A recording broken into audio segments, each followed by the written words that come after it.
Okay ဒီခုပြောတဲ့ statement financial position ကိုကျွန်တော် copy ကူးလိုက်မယ်နော် control C copy ကူးမယ်အဲ့ဒါကိုကျွန်တော် template တစ်ခုလုပ်မယ်အဲ့ဒီတော့ဒီ notes ကိုဒီမှာသွားမယ်ဒီမှာတော့ statement of financial position okay အဲ့ဒီမှာခုနကလေးကျွန်တော် paste လုပ်မယ်နော်ဟိုက copy ကူးထားတယ် paste လုပ်မယ်အဲ့တော့ paste space မှာတော့ဒါကိုပုံအနေနဲ့ပဲထည့်လိုက်မယ်okay နော်ပုံအနေနဲ့ထည့်လိုက် okay ဒါလေးကိုကျင်းလိုက်မယ် okay အဲ့တော့ column တစ်ခုလိုပဲဆိုတော့ column ၄ခုလိုပဲနော်1 2 3 4 okay အဲ့တော့ဒီမှာ1 2 3 4ပေါ့နော်ဒီလိုအဲ့တော့ဒီမှာဒီ column ကဒီနေ့ကျင်းမယ်ဆိုတော့သူ့ကို column width မှာ30ထားလိုက် okay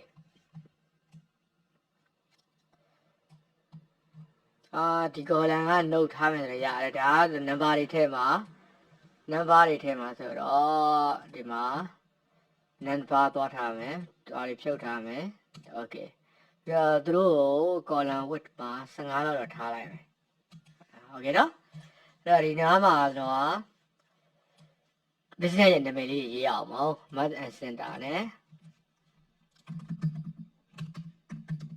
business name ဒါပေါ့ individual name okay လက်ဝဲတော့ lead column ဆိုတော့ဒီမှာယူလိုက်မယ်ဒါပါလို့ဆိုတော့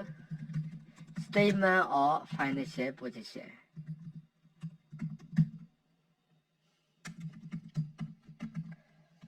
okay အဲ့တော့ဒါ financial position ဘယ်အတွက်ထုတ်မှာလဲဆိုတော့ limit တစ်ခုတော့ပါမှာပေါ့နော် SS လာပိုင်း2019ပေါ့ okay အဲ့ဒီမှာပါလာမယ်ဒီမှာ SS လေးလာမယ်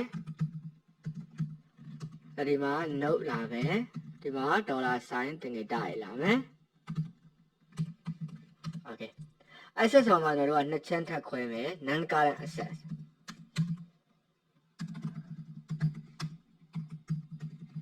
non current access okay non current access ကိုဒီလောက်သုံးမယ်ပြီးရင်သူ့တော့ပတ်စံပမာဏဒီမှာထားမယ်အဲ့တော့ auto send လုပ်လိုက်မယ်နော်sorry auto send ပြီးရင်တရားထားလိုက် okay အဲ့ဒါခောက်မယ်နော်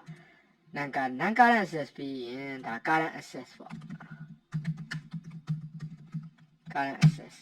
current access ကိုလည်းဒီလောက်သုံးမယ်sorry ဒီလောက်သုံးမယ်အဲ့ဒီတော့ current access ဒီလောက်မှာတော့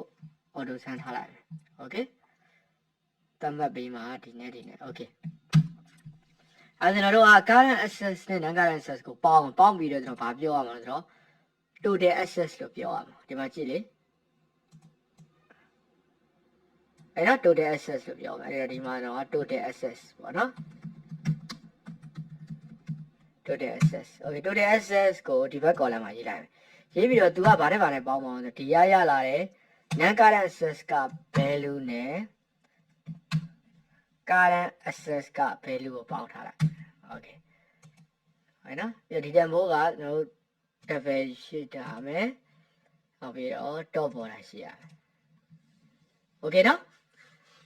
ကြရပြီတော့ capital ဘက်ကိုသွားမယ် capital မှာတော့ capital တိုင်း